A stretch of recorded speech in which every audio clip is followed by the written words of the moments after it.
प्रेम से बोली छठ माता की जय।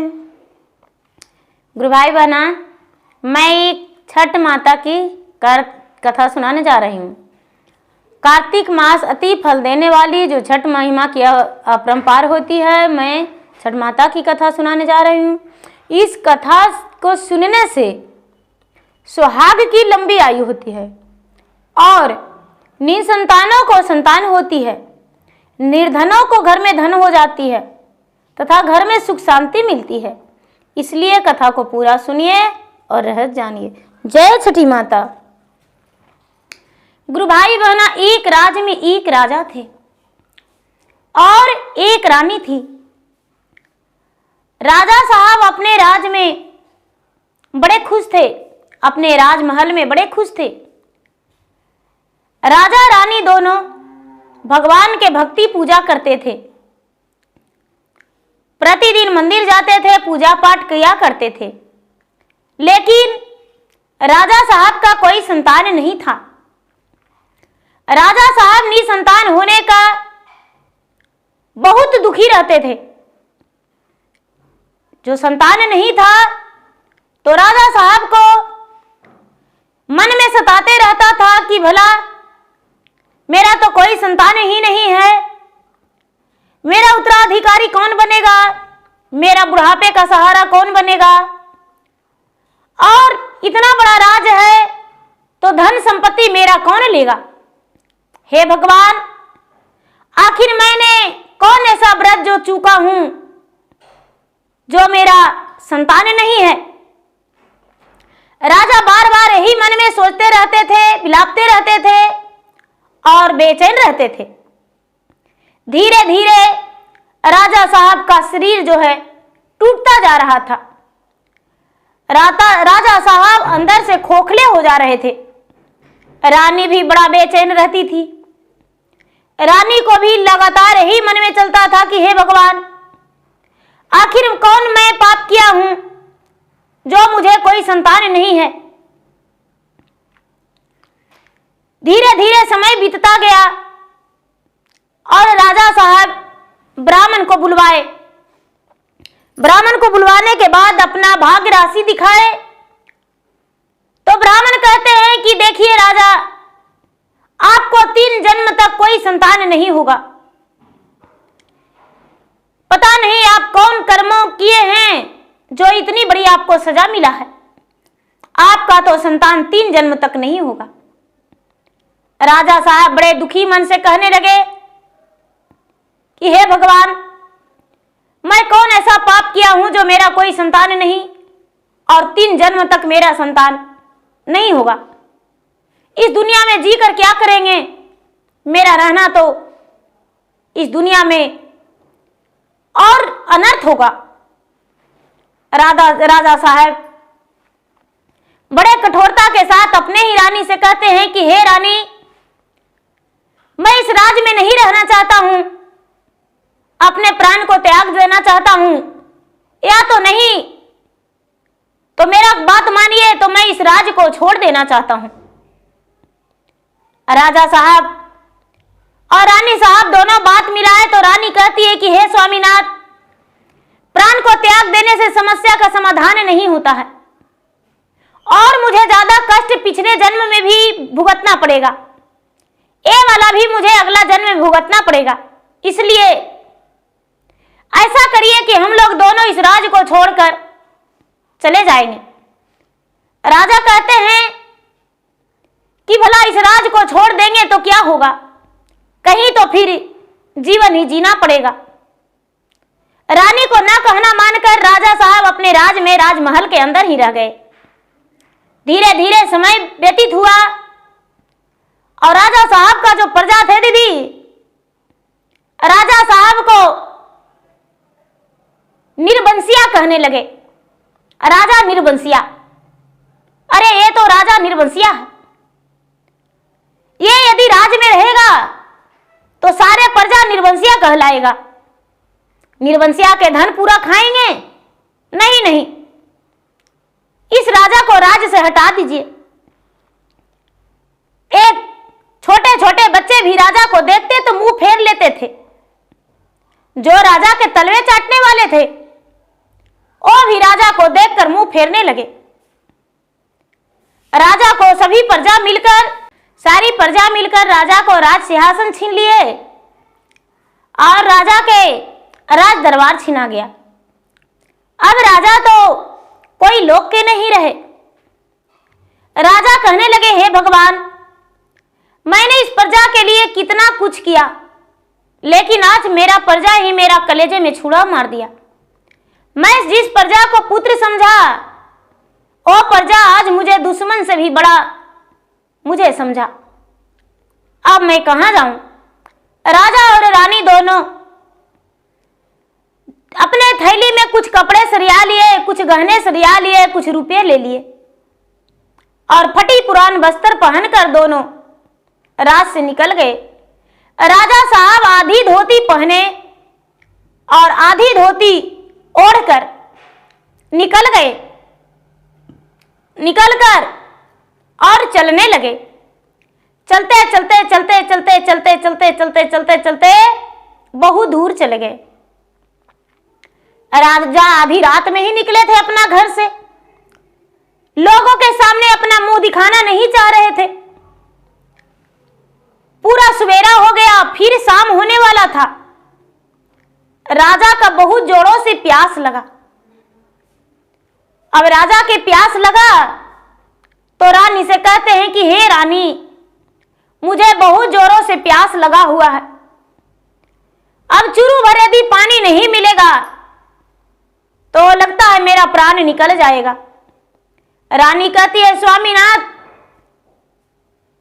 आगे नाथ नहीं पीछे पगहा, बीच नदी में लोटे गधा, हम भला कहां जाएंगे? आप यदि ऐसा कहेंगे तो मैं किसके सहारे जिएंगे? राजा साहब, ऐसा मत बोलिए, शुभ शुभ बोलिए। रानी सारा व्रत की थी लेकिन छठ व्रत कभी नहीं की थी। रानी जो थी, राजा दोनों, एक तालाब था, तालाब के पास देखते हैं कि बहुत भीड़ लगा हुआ है। शाम होने वाला था, बहुत भीड़, बहुत भारी मेला लगा हुआ है। राजा कहते हैं, चलो उस मेले में कुछ खरीद कर लेकर खा लेंगे और पानी पी लेंगे।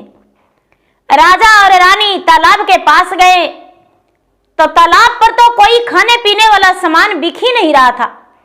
सिर्फ छोटे छोटे बच्चे के लिए खिलौने, गुब्बारे, फल फलहरियां, फूल माला, यही सब बिक रहा था। और बाकी लोग जो थे तालाब में स्नान करके छठी माता के अर्घ लेकर खड़ी थे। वहां पर राजा गए तो कहने लगे कि भाई, कौन सा ऐसा व्रत हो रहा है, यहां तो खाने का कोई सामग्री ही नहीं बिक रहा है और सब लोग जल में खड़ी हैं, क्या है? कुछ लोग कहने लगे कि क्या आप नहीं जानते कि आज छठी माता का पूजा है, छठी माता का अर्घ पड़ रहा है, छठी माता का महिमा अपरंपार है और हम लोग छठ व्रत किए हैं। राजा कहने लगे कि हे सजनों, इस व्रत को करने से क्या होता है, हमें बताइए। वहां पर देखते हैं कि एक ब्राह्मण भी है, ब्राह्मण भी सबको कथा सुना रहे हैं, पूजा करवा रहे हैं, धूप दिला रहे हैं। ब्राह्मण से जाकर राजा पूछे कि हे ब्राह्मण, इस व्रत को करने से क्या होता है, हमें बताइए और हमें समझाइए। ब्राह्मण कहने लगे कि हे राजन, इस व्रत का महिमा बहुत अपरंपार है। ये व्रत को जो भी नियम अनुसार पूरा करेंगे, 4 दिन का व्रत, उनका संतान सुख का प्राप्ति मिलेगा। निसंतान भी रहेंगे तो छठी माता उसका गोद में संतान अवश्य देंगे। घर में धन सुख प्राप्ति मिलेगा, सौभाग्य भी लंबा ही हो जाएगा। ऐसा बात सुनकर राजा कहते हैं अपने रानी से कि हे रानी, मैं तो ब्राह्मण से पूछा, लेकिन आप जाइए जो भी जल में खड़ी है उन स्त्रियों से पूछिए। राजा के बात सुनकर रानी जल में जाकर जो भी अर्घ दे रही थी उसके साथ जाकर स्नान करके चुपचाप खड़ी हो गई। दिन भर के भूखी रानी थी, चुपचाप खड़ी हो गई। जब लोग अर्घ दे दिए, तालाब से निकले तो रानी कहती है कि बहन जी, इसकी महिमा क्या है, हमें बताइए। कुछ लोग कहने लगे कि बहन जी आप नहीं जानते हैं, छठी माता का महिमा अपरंपार है, सुनी गोद भी भर जाती है। छठी माता यदि प्रसन्न हो जाते हैं तो सुनी गोद भर जाती है। कहते हैं कि इस व्रत को खाली करने से ही नहीं, फल दान करने से, फूल दान करने से, भगवान का दूध चढ़ाने से, सूप देने से, पलटा बांटने से भी सब कुछ मिलता है। रानी कहती है कि हे बहन जी, मैं समय का मारा हूं, मेरा तो कोई संतान नहीं है, तो क्या हम भी व्रत करेंगे तो मेरा संतान हो जाएगा? वहां के महिलाएं जो थी वो बोली कि हाँ रानी, अवश्य ही होगा। यदि सच्चे मन से आप छठी माता का व्रत करेंगे तो आपका संतान होगा। चलिए मेरे गांव, चलिए सुबह में आइएगा और जो भी व्रत रखे हैं उन्हें लोटा में जल लेकर सबको स्नान करा दीजिएगा। चलिए, कुछ लोग, कई महिलाएं जो थे अपने गांव उन्हें रानी को लेकर चले गए। रानी जो थी उन लोग के गांव चली गई और जाकर उसी गांव में किसी के घर बिता दी। किसी के घर रह गई जिनका एक बुढ़िया थी, एक बेटा और एक बहू, पोता पोतियां सारे परिवार थे।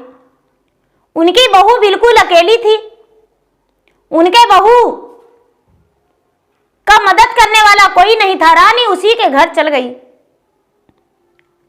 अब तो बुढ़िया कहने लगे कि बेटा मानो तो मेरा 2 बेटा हो गया, मेरे ही घर में रह जाओ।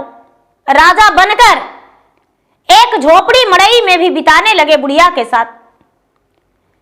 सवेरा हुआ तो बुढ़िया के बहू व्रत की थी, उसी के साथ राजा रानी सब गए। जाके तालाब में कई प्रवृत्ति के रानी स्नान करवाई। स्नान करके मांग में सिंदूर भरी, फूल अक्षत चढ़ाई और वो भी भगवान के ध्यान में लग गई। धीरे धीरे धीरे धीरे अब राजा वहीं रहने लगे। अपना कोई कार्य भी वहां से करने लगे और वहीं रहने लगे। रहते रहते रहते रहते कुछ दिन बीत गया। फिर से जब कार्तिक मास आया दीदी, तो बुढ़िया जो थी, बुढ़िया कार्तिक स्नान करती थी। रानी कहती है कि माता जी हमें भी स्नान करना है, हमें भी नियम बता दीजिए। बुढ़िया बोली कि देखो बेटी, हम तो कार्तिक स्नान करते हैं तो माता के हम 7 लड्डू का भोग लगाते हैं। एक लड्डू जो है गंगा माता के नाम से लगाते हैं, एक लड्डू सूर्य भगवान के नाम से लगाते हैं, एक लड्डू गौ माता के नाम से लगाते हैं, एक लड्डू ब्राह्मण के नाम से लगाते हैं और एक लड्डू अपने पुत्र के नाम से लगाते हैं, एक लड्डू कन्याकुमारी के नाम से लगाते हैं और एक लड्डू गरीब में दान कर देते हैं, एक लड्डू खुद को खाते हैं। रानी बोली हे माते, हम भी भोग लगाएंगे, हम भी स्नान करेंगे। अब रानी प्रतिदिन कार्तिक स्नान तालाब में करने जाने लगी बुढ़िया माता के साथ। बुढ़िया माता अपने बेटी के समान रानी को समझने लगी। धीरे धीरे कृष्ण पक्ष बीत गया, शुक्ल पक्ष आया। रानी को तो पूरा दिन तारीख सब कुछ याद था कि हमें कार्तिक मास व्रत करना है। राजा जो थे, राजा इधर उधर जाकर मेहनत मजदूरी करके रुपये लाते थे। बुढ़िया के घर में रानी भोजन बनाती थी और दोनों पति पत्नी भोजन करते थे। जब शुक्ल पक्ष आया तो रानी कहने लगी, राजा साहब क्या आपको याद है तालाब के पास हमें उन लोगों ने क्या समझाए थे? राजा बोले, हाँ हमें याद है। तो ठीक है, इस बार तो हम व्रत अवश्य रखेंगे। रानी ने बड़े सच्चे मन से हृदय से व्रत रखी, लेकिन राजा को वहां भी लोग निर्वंशिया राजा कहने लगे। सारे लोग जान चुके थे कि राजा साहब का अपने राज से निकाल दिया गया है, ये राजा निर्वंशिया राजा हैं। लोग बुढ़िया के और बुढ़िया के बहू के भी सूप देने से मना कर दिए। जब रानी व्रत की तो रानी का हाथ पे कोई भी सूप देने को तैयार नहीं था। रानी तालाब में स्नान करके चुपचाप अकेली तपस्या कर रही थी, थर थर कांप रही थी, आंखों से आंसू झरझर गिरा रही थी जैसे गंगा का धारा बह रहा है।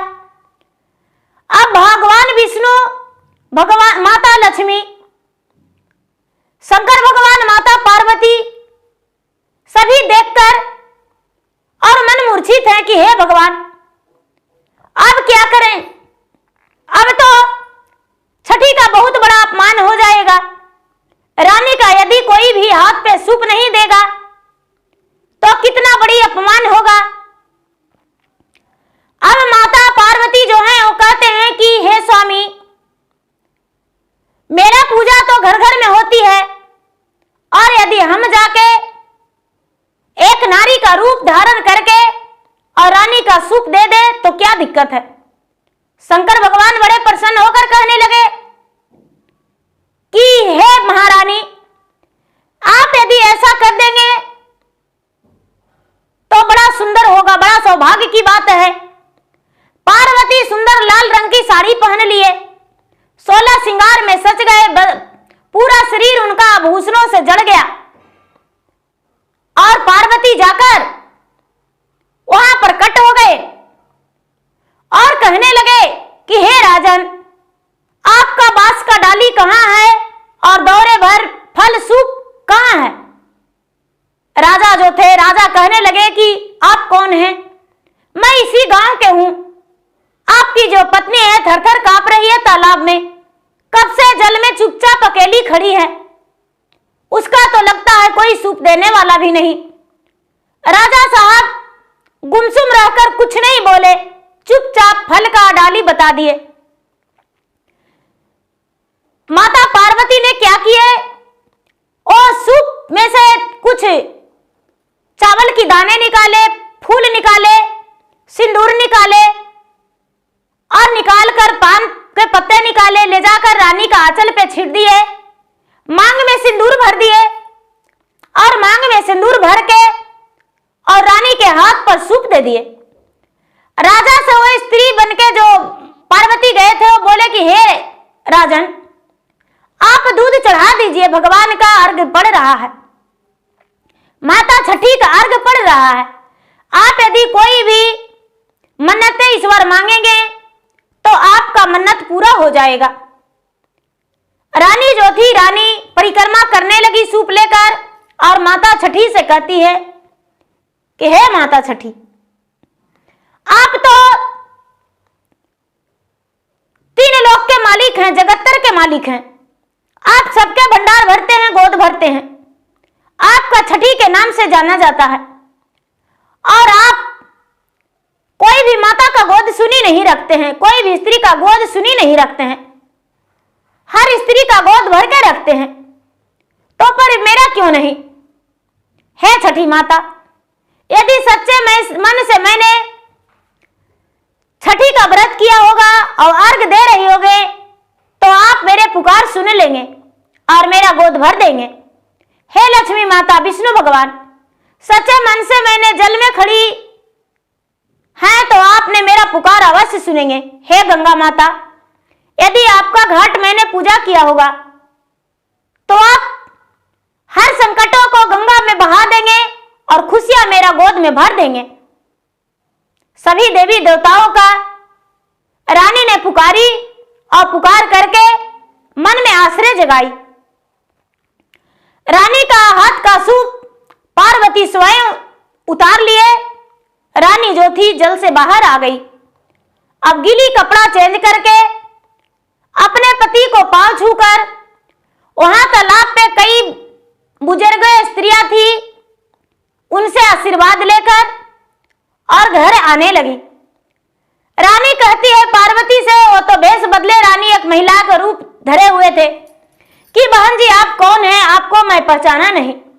पार्वती कहते हैं बहन जी मेरा घर भी उसी गांव में है, आपको थरथर कांपता हुआ देखकर मुझे रहा नहीं गया, इसलिए मैं आपको सूप देने चली आई। बहन जी फिर सुबह में मिलेंगे, आपका सूप हम अवश्य देंगे। और मैं छठी माता से कामना किया हूं, आपका गोद छठी माता अवश्य भर देंगे, आपका खुशियां लौट जाएगा, राजपाट लौट जाएगा। राजा साहब आपका तो फिर से वही दिन आ जाएगा, आप चिंता मत कीजिए, आपका जितना दिन मेहनत मजदूरी करना होगा उतना दिन आप कर लीजिए। राजा साहब, रानी साहब, बुढ़िया बुढ़िया के बहुत सारी परिवार जितना लोग थे तालाब पे सब अपने अपने घर गए। अब तो राजा जो थे बुढ़िया के घर में रह रहे थे, लेकिन बुढ़िया जो थी देखना पसंद नहीं करने लगी। अब बुढ़िया को लग रहा था कि ये कब मेरा घर खाली कर दे, लेकिन राजा जो पैसे दे रहे थे, पैसे के लालच में बुढ़िया हटने देने भी नहीं चाहती थी। रानी जो थी, रानी सूप भर गहने बुढ़िया को दे दी थी।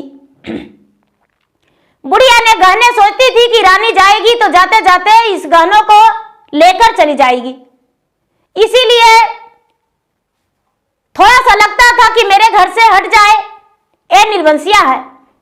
और उसके मन में यह भी ख्याल आता था कि इतना तो गहना धन मुझे दिया है, यदि जाएगा तो लेकर चला जाएगा, तो रखना मजबूरी था। बुढ़िया राजा और रानी को रख रहे थे।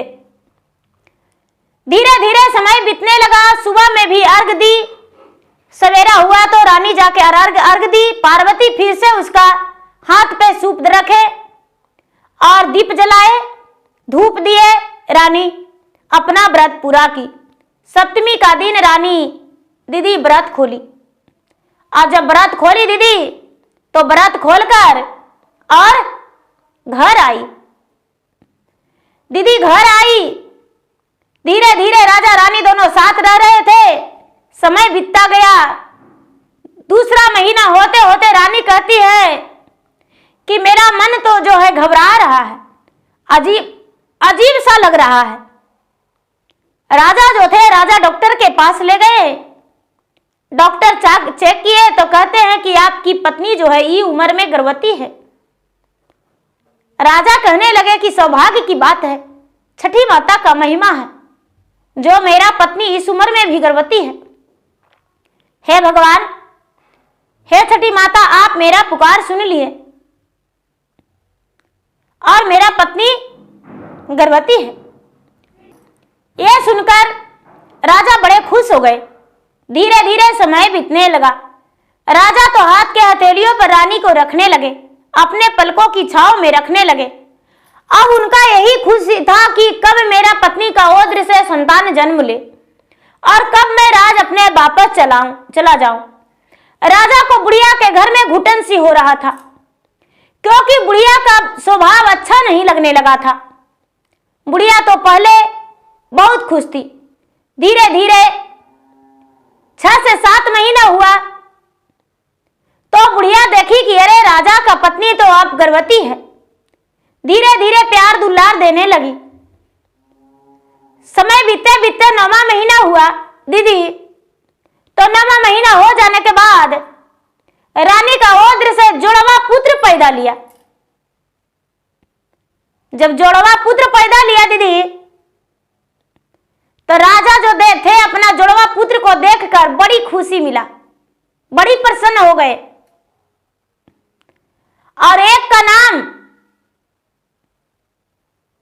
सोमवार, एक का मंगरू धर दिए। सोमरू और मंगरू दोनों का नाम धर दिए। सोमरुआ मंगरुआ कह के राजा अपने दोनों पुत्र को पुकारने लगे। सोमरुआ और मंगरुआ जो था दीदी, बड़ा सुंदर, बड़ा भाग्यशाली था, बड़ा प्यारा था बच्चा राजा के। राजा दोनों बच्चा के पाकर बड़े प्रसन्न हो गए, बड़े खुश हो गए। और जब 1 से 2 महीने राजा अपने पुत्र को, दोनों पुत्र का छठियारी बड़े धूमधाम से मनाए।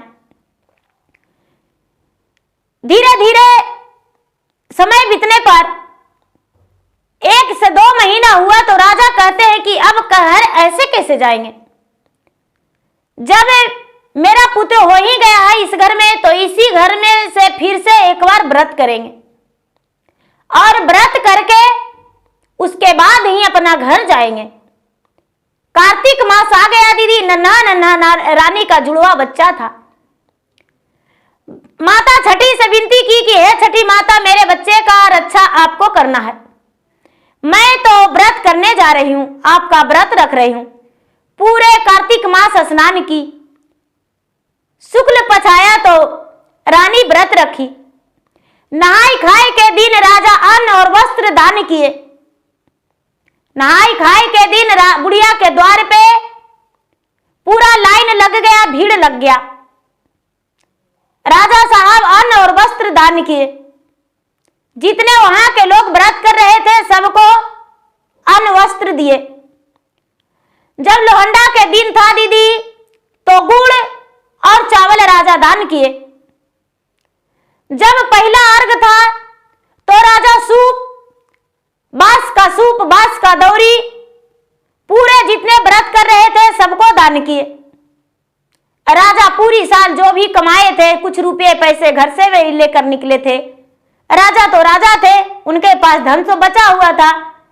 जमा पूंजी से राजा साहब सब कुछ खरीद कर और सूप, दौरी, फल फलहरियां सब कुछ दान किए। अब तो राजा साहब के उस राज्य में भी पूरा प्रशंसा होने लगा। पूरा लोग मान सम्मान देने लगे कि अरे मुझे तो पता ही नहीं था, जिस राजा को मैं सब निर्वंशिया राजा कह के कहते थे, जिस रानी को हाथ पे सूप नहीं हम लोग दिए थे, उस राजा का, रानी का ओद्र से जुड़वा पुत्र पैदा लिया।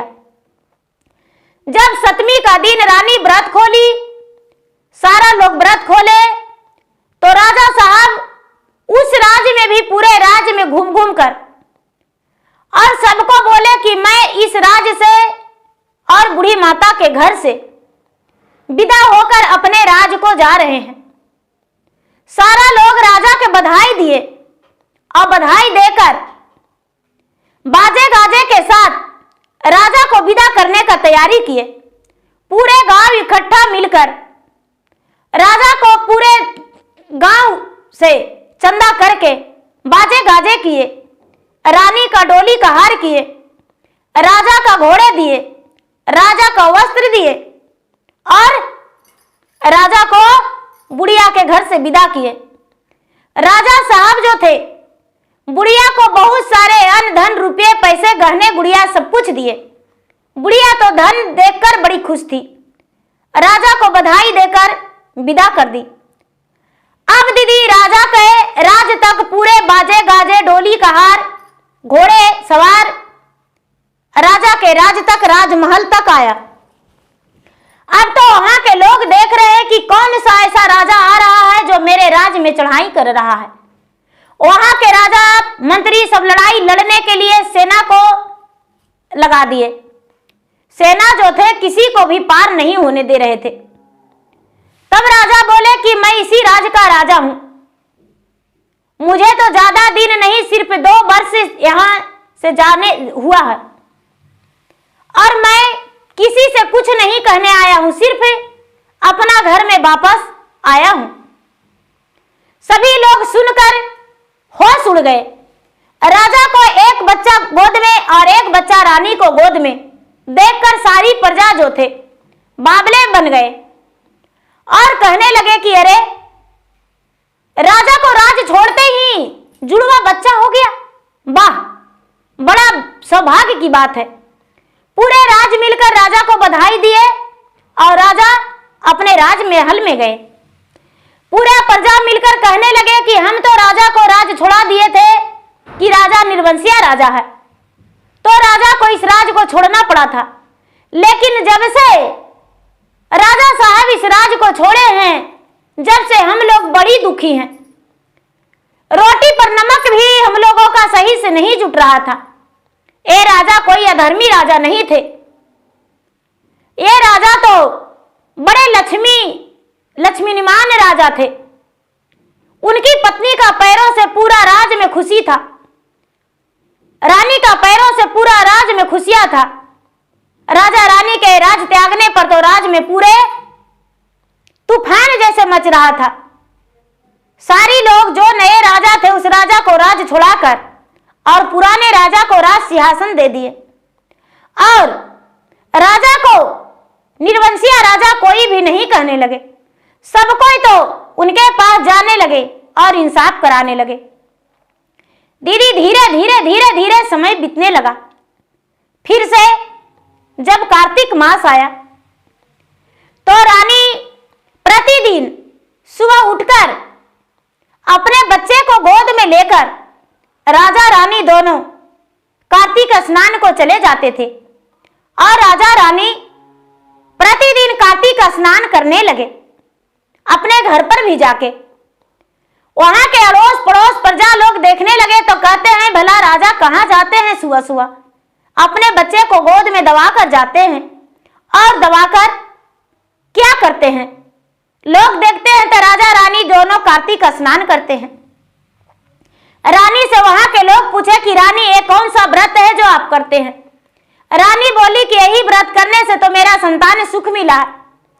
मैं कार्तिक स्नान किया और छठी माता का व्रत किया तो इसीलिए मेरा पुकार सुन लिए छठी माता और मुझे संतान सुख का प्राप्ति दिए। और छठी माता का महिमा अपरंपार है। छठी माता ने मेरा पुकार सुनकर और मेरा गोद में जुड़वा संतान दे दिए। मेरा सोमरुआ और मंगरुआ छठी माता का दिया हुआ है। जब 15 दिन कार्तिक बिता दी, दीपावली खत्म हुआ तो रानी अपना छठ का दिन जोड़ने लगी। जब 4 दिन शुक्ल पच गया तो धूमधाम से राजा रानी दोनों स्नान किए और व्रत रखे। ऐसे तो लोग कहते हैं कि ज्यादा स्त्री व्रत करती है, लेकिन राजा भी व्रत रखे और राजा भी छठी माता के व्रत किए। राजा और रानी दोनों पूरे प्रजा के साथ बुलाकर और जाके नदी में अर्घ दिए और अर्घ देकर दोनों बच्चे का मुंडन करवाए। छठी माता वहां पार्वती, लक्ष्मी माता, विष्णु भगवान, सूर्य भगवान, शंकर भगवान सभी प्रकट होकर कोई नाई बने, कोई ब्राह्मण बने, कोई राजा के बहन बने और कोई राजा के माता बने, रानी का माता बने, कोई रानी का बहन बने। वहां पर सभी प्रकट होकर और राजा के बेटे का मुंडन हुआ। खुशी खुशी सब गीत मंगल गाए और छठी माता का प्रशंसा होने लगा। रानी जो थी, रानी से सारा लोग पूछने लगे कि हे रानी, एक कौन सा आप व्रत किए हैं। रानी सबसे बताई कि एक छठ माता का व्रत हम किए। जब मेरा संतान नहीं था तो मैंने छठ माता का व्रत किया था, तो छठ माता ने मेरा गोद भर दिए और मैं छठ माता को बोला था कि हे छठ माता, मैं आपके आगे मुंडन करेंगे। तो मैं अपने बच्चे का मुंडन किया और मेरा सुमरुआ और मंगरुआ का लंबा आयु दीजिए। अब छठी माता का कृपा से दोनों मेरा बेटा खुश है। राजा और रानी दोनों पुत्र के साथ जीवन बिताने लगे। धीरे धीरे समय बीतता गया।